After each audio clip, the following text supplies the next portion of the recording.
Replication. While proposing the double helical structure for DNA, Watson and Crick had immediately proposed a scheme for replication of DNA. The scheme suggested that the two strands would separate and act as a template for synthesis of new complementary strand. After the completion of replication, each DNA molecule would have one parental and one newly synthesized strand. This scheme was termed as semi-conservative DNA replication. The experimental proof. It is now proven that DNA replicates semi-conservatively. It was first shown in Escherichia coli and subsequently in higher organisms such as plant and animal human cells. Matthew Michelson and Franklin Stahl performed the following experiment in 1958. They grew E. coli in medium containing 15 ammonium chloride as the only nitrogen source for many generations. 15 nitrogen is heavy isotope of nitrogen. The result was that 15 nitrogen was incorporated into newly synthesized DNA. This heavy DNA molecule would be distinguished from normal DNA by centrifugation in cesium chloride density gradient.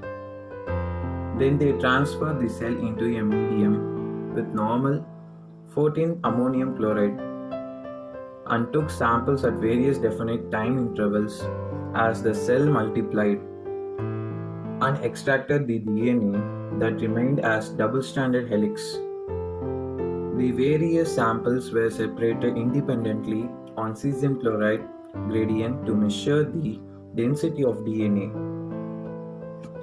Thus, the DNA that was extracted from the culture one generation after the transfer from 15 nitrogen to 14 nitrogen medium had a hybrid or intermediate density, that is, E. coli divides in 20 minutes.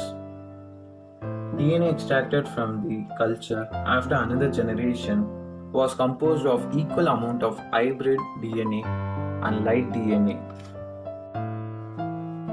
Very similar experiments involving use of radioactive thymidine to detect distribution of newly synthesized DNA in the chromosomes was performed on Vicia faba beans by Taylor and colleagues in 1958. The experiments proved that the DNA in chromosomes also replicates semi-conservatively. The machinery and the enzymes. In living cells such as E. coli, the process of replication requires a set of catalysts.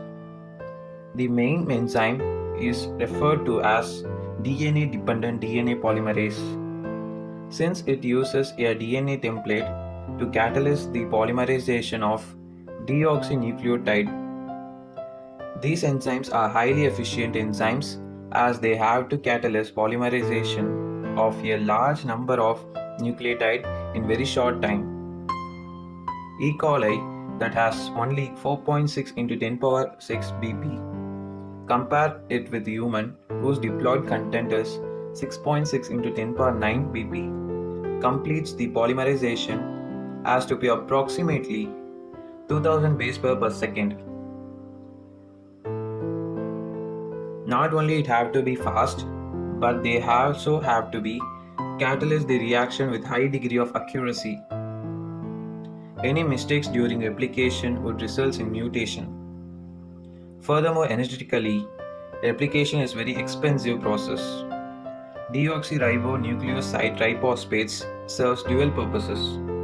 In addition to acting as substrates, they provide energy for polymerization reaction.